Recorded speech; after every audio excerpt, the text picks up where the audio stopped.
Good morning বন্ধুরা, আশা করি তোমরা সকলেই ভালো আছো। আপনারা সকলেই ভালো আছেন। আগের দিন নিফটি অ্যানালাইসিস করে আমি কি বলেছিলাম মনে আছে নিশ্চয়ই? আগের ভিডিওটা দেখেছেন নিশ্চয়ই, মনে আছে। চলুন ডেলি চার্টটা আগে ডেলি চার্টে নিয়ে যাই। ডেলি চার্টটা দেখি।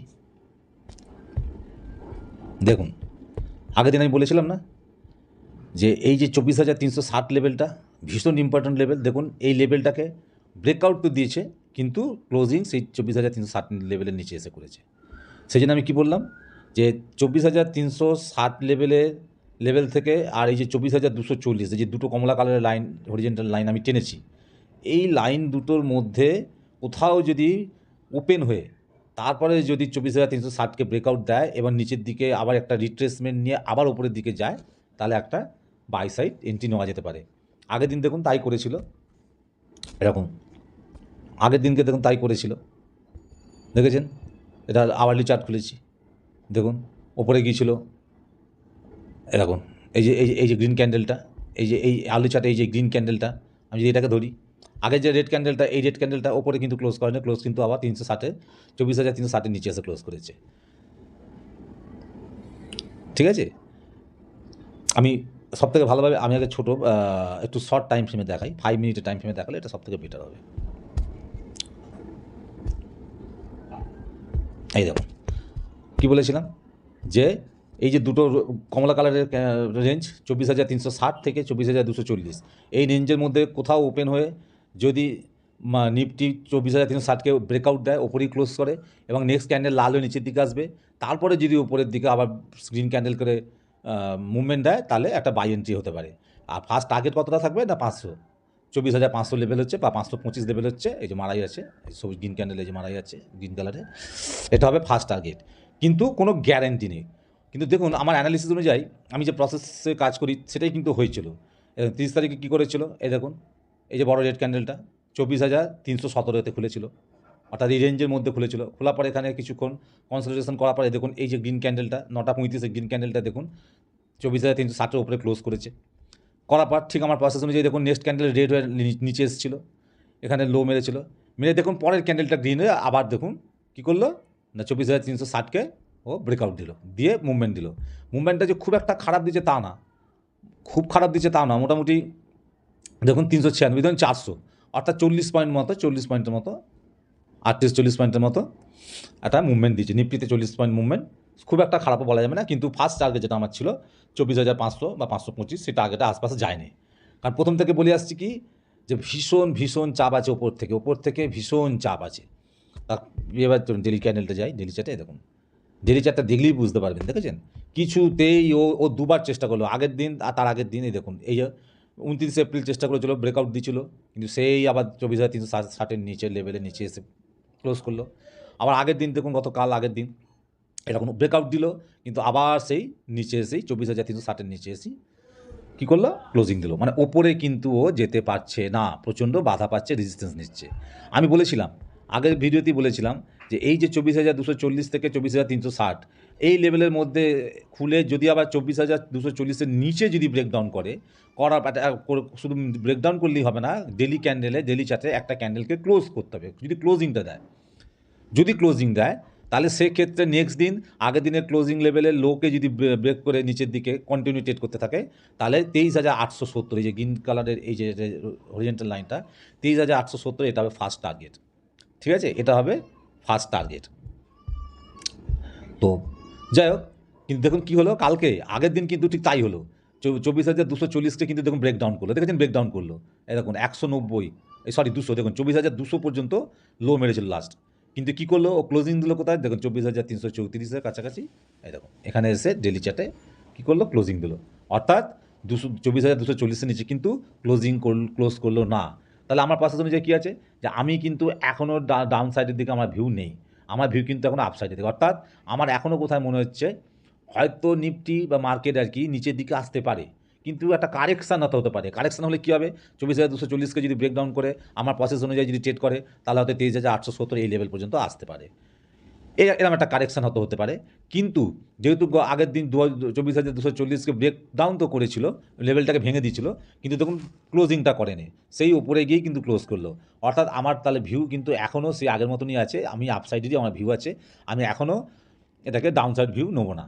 তাই এবার আসি অ্যানালাইসিস করে আমি যেটা বুঝেছি, এবার আসি যেটা আমি বুঝেছি অ্যানালাইসিস করে। চলো আমি একটু শর্ট টাইমে একটু আওয়ারলি চার্টটা দেখি। আওয়ারলি চার্টে দেখেছেন, এই দেখুন সেই 23 তারিখ থেকে দেখুন 23 এপ্রিল থেকে সেই চলছে। দেখুন কিছুতেই এই 24,360 লেভেলের ওপরে সাস্টেন করতে পারছে না। ওপর থেকে ভীষণ একটা চাপ আসছে, প্রেসার আছে, হ্যাঁ, সাস্টেন করতে পারছে না, বারবার দেখুন নিচে আসছে, বারবার নিচে আসছে। আমি আগের দিন যেটা বলেছিলাম যে 24,240-এর নিচে যদি ক্লোজ করার পর নেক্সট দিন যদি আগের দিনের ক্লোজিংয়ের লোকে যদি ব্রেক করে নিচের দিকে চলতে থাকে তাহলে 23,870 অব্দি আসতে পারে। কিন্তু আগের দিন দেখুন ব্রেক তো করেছিল, এই লেভেলটাকে ব্রেক তো করেছিল, কিন্তু নিচে ক্লোজিং দিতে পারেনি, সেই আবার ওপরে গিয়ে ক্লোজিং দিয়েছে। তাই আমার এখন অ্যানালিসিস করে মনে হচ্ছে, যতটা আমার মনে হচ্ছে, হয়তো নিফটি হয়তো যদি গ্যাপ ডাউন ওপেন হয়, আমি ধরে নিলাম যে নিফটি গ্যাপ ডাউন ওপেন হলো, ধরুন নিফটি 24,240-এর নিচে গ্যাপ ডাউন ওপেন হলো, হ্যাঁ, ওপেন হলো, এই কাছাকাছি একটু ওপেন হয়ে ও যদি আবার ওপরের দিকে 24,240-কে যদি রিটেস্ট করে, হ্যাঁ, বা একটু উপরের দিকে যায় তাতেও ক্ষতি নেই, একটা রিট্রেসমেন্ট দিতে হবে। রিট্রেসমেন্ট করার পর যখনই ও নিচের দিকে আবার আসবে না, তখন কিন্তু একটা ডাউনসাইড এন্ট্রি হবার চান্স আছে, মানে নিফটির নিচে আসার সম্ভাবনা আছে। তাও আমার টার্গেট কত আছে না 23,870 অব্দি আমার টার্গেট রাখা আছে। এবার হতে পারে 23,870 আর অনেক আগে থেকেও হয়তো ঘুরে যেতে পারে। এখান থেকে এই লেভেল থেকে ধরুন 24,048 থেকে এখানে লেভেল থেকেও ঘুরে উপরে চলে যেতে পারে, বা নিচে 23,984 লেভেল থেকে ঘুরে যেতে পারে। কিন্তু আমার টার্গেটটা রইল 23,870। কিন্তু আমার কিন্তু এখনও ভিউ হচ্ছে আপসাইডের দিকে, আমার ভিউ কিন্তু এখনও আপসাইডের দিকে। অর্থাৎ আগের দিন যখন 24,240-এর নিচে এলো ব্রেক করে, অথচ ক্লোজিংটা করলো না, উপরে গিয়ে ক্লোজ করলো, তখন আমার কোথায় যেন মনে হচ্ছে যে নিফটি এই মুহূর্তে হয়তো ডাউন সাইডে আসবে না। আর যদিও আসে, ওই যে বললাম আমার প্রসেস অনুযায়ী যদিও আসে, তাহলে একটা কারেকশান হতে পারে 23,870 পর্যন্ত কারেকশান হতে পারে। আর বড়সড় ফল আমি তখনই মনে করব যখন এই যে 23,421 দেখছেন, এই যে লেভেলটা, এই 23,421-এর নিচে যখন নিফটি কন্টিনিউ ট্রেড করতে থাকবে, তখন আমি ধরতে পারি যে হ্যাঁ, নিফটি একটা বড়সড় ফল আসছে। এবং আগের দিনও বলেছিলাম এই যে ট্রেড লাইনটা দেখছেন, গ্রিন কালারের ট্রেড লাইন, এত পর্যন্ত ফার্স্ট টার্গেট দিতে পারে। যাই হোক, আমার যেটা আপাতত এখন ভিউ, মার্কেট চার্ট দেখে পড়ে যতটা আমার মনে হচ্ছে, আমি বুঝতে পারছি, আমার মনে হচ্ছে, এটা আমার ব্যক্তিগত মতামত, যে নিফটি এখন সম্ভবত আপসাইডে মুভমেন্ট দিতে পারে। আর একটা জিনিস আপনাদের দেখাই, আর একটা জিনিস দেখুন, একটা ট্রেন্ড লাইন তৈরি হচ্ছে। ট্রেন্ড লাইনটা কেন তৈরি হচ্ছে না, পরপর দুটো পয়েন্ট আমি পেয়ে গেছি, ঠিক আছে, দুটো পয়েন্ট আমি পেয়ে গেছি পরপর, দেখুন দেখাচ্ছি। এই দেখুন এখানে লো মেরেছিল, একটা লো, নিচে একটা লো, এই যে লোটা, এই লোটা, ঠিক আছে, এই দেখুন এই লোটা মারলাম। এরপর দেখুন আর একটা লো তৈরি হয়েছে, কোনটা না, এই দেখুন এই ক্যান্ডেল, মানে আগের দিনে এই যে লোটা দেখছেন, এই দুটোকে আমি এক করে দিচ্ছি, করে একটা লেভেল টেনে দিচ্ছি, একটা ট্রেন্ড লাইন টেনে দিচ্ছি, দেখুন, ঠিক আছে, হয়ে গেল, একটা ট্রেন্ড লাইন টানা হয়ে গেল, কোনো অসুবিধা নেই। দেখুন আমি দুটো পয়েন্ট পেয়ে গেছি, দেখুন দুটো পয়েন্ট পেয়ে গেছি, একটা ট্রেন লাইন হয়ে গেল। আমি দেখুন ডেলি চার্টটা দেখিনি একবার, এই দেখুন ডেলি তো দেখুন মোটামুটি, হ্যাঁ, ডেলি তো দেখুন মোটামুটি একটা পাওয়া যাচ্ছে, একটা ট্রেন লাইন। এই যেমন আমি যদি এটাকে পুরোটা টানি, ধরুন এখান থেকে আমি এটা পুরোটা টেনে দিলাম, এই দেখুন ডেলি চার্টটাতে আমি দেখিয়ে দিচ্ছি, এই দেখুন, ঠিক আছে, দেখুন একটা দারুণ একটা ট্রেন লাইন দেখেছেন, একবার, দুবার, এবং তিনবার। অর্থাৎ দেখুন এই যে সবুজটা একবার, এখানে এসে একবার এই ট্রেন লাইনকে উঠে যায় একটা পয়েন্ট, উপরে উঠে গিয়ে আবার নিচে দেখুন রেড ক্যান্ডেলটা, এই যে এই ট্রেন লাইনটাকে দেখুন সাপোর্ট নিচে দুটো পয়েন্ট হলো, গিয়ে আবার কিছুটা উপরে গিয়ে আগের দিনে দেখুন এখানে আবার এই গ্রিন ট্রেন লাইনটাকে দেখুন আবার সাপোর্ট নিচে, তিনবার সাপোর্ট নিচে। তাই হতে পারে যে আবার হয়তো নিফটি এখান থেকে উপরের দিকে মুভমেন্ট দিতে পারে, হতে পারে, কিন্তু ঠিক আছে, মুভমেন্ট দিতে পারে। কিন্তু আবার বলছি 24,240-এর নিচে যদি খোলে, যদি গ্যাপ ডাউনও খোলে তাহলেও হবে। যদি গ্যাপ ডাউন নাও খোলে, ফ্ল্যাট ওপেন হয়েও যদি নিচের দিকে 24,240-কে যদি ব্রেক ডাউন করে আবার যদি একটা ওপরের দিকে রিট্রেসমেন্ট দিয়ে তারপর যদি নিচের দিকে আবার আসে, তাহলে আমার মন বলছে 23,870 লেভেলকে নিফটি টাচ করতে পারে। কিন্তু যতক্ষণ না এই 24,240-এর নিচে কন্টিনিউ ট্রেড করতে থাকবে, ততক্ষণ পর্যন্ত আমার ডাউন সাইডের দিকে কোনো ভিউ নেই। আমার বর্তমানে আপাতত এখন ভিউ হচ্ছে আপসাইডেই ভিউ আছে আমার, এখনও ভিউ হচ্ছে আপসাইডে। এবার সেটা কি, ধরুন এবার একটু ছোটো হতে যাই,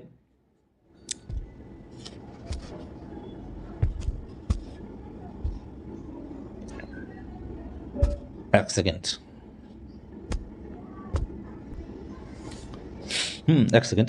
এই দেখুন, তাহলে কী দাঁড়াচ্ছে ব্যাপারটা, বিষয়টা কী দাঁড়াচ্ছে? এই দেখুন, এই যে আওয়ালি চার্টটা আমি খুলেছি, আওয়ালি চার্টে দেখুন বোঝা যাচ্ছে একই জিনিস। তাহলে দেখুন 24,246-এর ওপরে ক্লোজ করেছে, 24,240-এর ওপরে। আমি চাইছি যদি নেক্সট দিন মানে কালকে, আগামীকাল 2রা মে, যদি নিফটি আবার যদি নিফটি এই 24,360 থেকে 24,240 এই লেভেলের, এই যে রেঞ্জ, এই রেঞ্জের মধ্যে কোথাও যদি ওপেন হয়, কোথাও যদি ওপেন হয়, ওপেন হওয়ার পর যদি 23,360-কে ব্রেকআউট দেয়, ব্রেকআউট দিলেই কিন্তু আমার কিন্তু এখানে এন্ট্রি হবে না। ব্রেকআউট দেওয়ার পর আমার যা প্রসেস, ব্রেকআউট হয়ে দিয়ে যদি ডাইরেক্টলি 24,525-কে টাচ করে কিচ্ছু যায় আসে না, আমি চুপ করে বসে থাকবো, অবজার্ভ করবো। কিন্তু 24,360-এর ওপরে ব্রেকআউট দিয়ে আবার যখন একটা রিট্রেসমেন্ট করবে, নিচের দিকে আসবে, এসে যখন ঘুরিয়ে আবারও ওপরের দিকে যাবে, আমি আবার এখানে একটা বাই এন্ট্রি নেব। মানে আমি হলে এটাই করব। আমি টার্গেট রাখবো 24,525, তার বেশি টার্গেট নয়, ছোটো ছোটো টার্গেট রাখতে হবে। আর যদি দেখা যায় যে না এর মধ্যে খুলেছে, বা যদি গ্যাপ আপও মারে, আগের দিনের মতো যদি আবার গ্যাপ আপ মারে, আমার কাছে সেই একই ব্যাপার। গ্যাপ আপ মারার পর যদি হু করে উপরের দিকে ট্রেড করে মুভমেন্ট করতে থাকে, আমি কিন্তু এন্ট্রি নেবো না তাড়াহুড়ো করে। আমার সেই একই প্রসেস, নিচের দিকে আসবে, রিটেস্ট করবে, এখান থেকে ঘুরেও আবার উপরের দিকে যাবে, তখন আমি আবার মানে বাই এন্ট্রি নেওয়ার একটা সুযোগ আমার আসতে পারে। এই হচ্ছে আমার একদম সিম্পল এন্ট্রি বন্ধুরা। এর বেশি এখানে আমার কিচ্ছু বলার নেই। দেখুন, আমি কয়েকটা হরিজেন্টাল লাইন আর ট্রেন্ড লাইন, এটার সাহায্যে আমি অ্যানালাইসিস করি, কোনো ইন্ডিকেটারের সাহায্য ছাড়াই। ঠিক আছে? আর কিছুটা সামান্য অভিজ্ঞতার মাধ্যমে আমি অ্যানালাইসিস করি। এখনও পর্যন্ত আমি যে কটা ভিডিওতে আমি আপনাদের অ্যানালাইসিস করে বলেছি, খুব একটা হেরফের কিছু হয় না, সব কটাই মিলেছে। আশা করি আগামী দিনেও আমার এই চিন্তাভাবনা হয়তো মিলতে পারে। তো দেখা যাক কী হয়। আগামীকাল কোথায় নেক্সট দিন কোথায় ওপেন হওয়াটা একটা বিরাট ব্যাপার, কোথায় ওপেন হয় এটা একটা বিরাট ব্যাপার। ওপেনিংটা দেখতে হবে, ওপেনিংটা দেখতে হবে। তবে আমার কোথায় যেন মনে হচ্ছে, ওই আবার বলছি, যতক্ষণ না 24,240-এর নিচে এসে, বা এই যে ট্রেন লাইনটা সবুজ কালারের, এই যে ট্রেন লাইনটা এখন টানলাম, এই যে ট্রেন লাইনটা টানলাম সবুজ কালারে, এই যে 3টে পয়েন্ট হয়েছে, 1, 2, 3টে, এর নিচে এসে আবার কিছু একটুখানি উপরের দিকে রিট্রেস করে এখান থেকে যখন আবার নিচের দিকে আসবে, তাহলে একটা ডাউনসাইড ট্রেড সম্ভাবনা আছে, নিফটির কিছুটা নিচে আসার সম্ভাবনা আছে। আর ওপরের দিকে আবার বলছি সেই সেম, আর একবার বলে দিই আপনাদের, সেম জিনিস, যতক্ষণ না 24,360-কেও ব্রেকআউট দিচ্ছে, ব্রেকআউট দেওয়ার পর আবার নিচের দিকে এসে রিট্রেস করছে, রিটেস্ট করার পর যদি ওপরের দিকে আবার মুভমেন্ট নেয়, তাহলে এখানে একটা আপসাইডে মুভমেন্ট হওয়ার চান্স আছে, সম্ভাবনা আছে। নতুবা আমি আপসাইডেরও সেরকম কোনো বিশেষ জোর দিচ্ছি না, আর ডাউন সাইডও না। আমি বায়ার্স, আমি যদি অপশনের কাজ করি, আমি অপশন বায়ার্স, ইন্ট্রাডে করি। সুতরাং বুঝতেই পারছেন বন্ধুরা, ইন্ট্রাডে মানে আমি নিউট্রালে বসবো মার্কেটে, নিউট্রাল ভিউ আমার ভিউ থাকবে, কোনো দুই সাইডেরই ভিউ থাকবে। আপসাইড কীভাবে কী করলে নিফটি আমি কী করবো সেটাও আমি আপনাদের জানালাম। আবার ডাউন সাইডে নিফটি কী করলে, চার্ট কীরকম করলে আমি কীভাবে এন্ট্রি নেবো সেটাও আপনাদের জানালাম। তাই আমার দু সাইডেরই ভিউ রইল, নিউট্রাল, একেবারেই নিউট্রাল। আমার প্রসেসে যদি মার্কেট কালকে ওপেন হয়ে সেই মতন ট্রেড করে, যে কোনো একটা দিকে আমি ট্রেড নিতে পারি, নতুবা কোনো ট্রেড নয়। তবে হ্যাঁ, আমি আগেও বলেছি যে আমি বেশ কিছুদিন ধরে এখন ট্রেড নিচ্ছি না, অবজার্ভ করছি, জাস্ট পেপার ট্রেডিং করব। ঠিক আছে, জাস্ট পেপার ট্রেডিং করব, রিয়াল ট্রেড আমি কিছু এখন নেব না। আর দেখা যাক তারপরে কী হয় দেখি। চলুন তাহলে শুধু ভিডিওটাকে না বাড়িয়ে আজকের মতো ভিডিওটা এখানেই শেষ করছি। আমার সামান্যতম অভিজ্ঞতা দিয়ে আমি অ্যানালাইসিস করেছি, এবং আমি আমার ভিউটা আপনাদের সঙ্গে শেয়ার করার চেষ্টা করলাম। যদি ভিডিওটা আপনাদের ভালো লাগে তাহলে একটা লাইক করবেন, এবং নতুন যারা দেখছেন ভিডিওটা তাদেরকে অনুরোধ করব চ্যানেলটাকে সাবস্ক্রাইব করার জন্য, আমার সাথে থাকার জন্য এবং পাশে থাকার জন্য। আপনাদের সবাইকে অনেক অনেক ধন্যবাদ ভিডিওটা দেখার জন্য। থ্যাংক ইউ, ধন্যবাদ।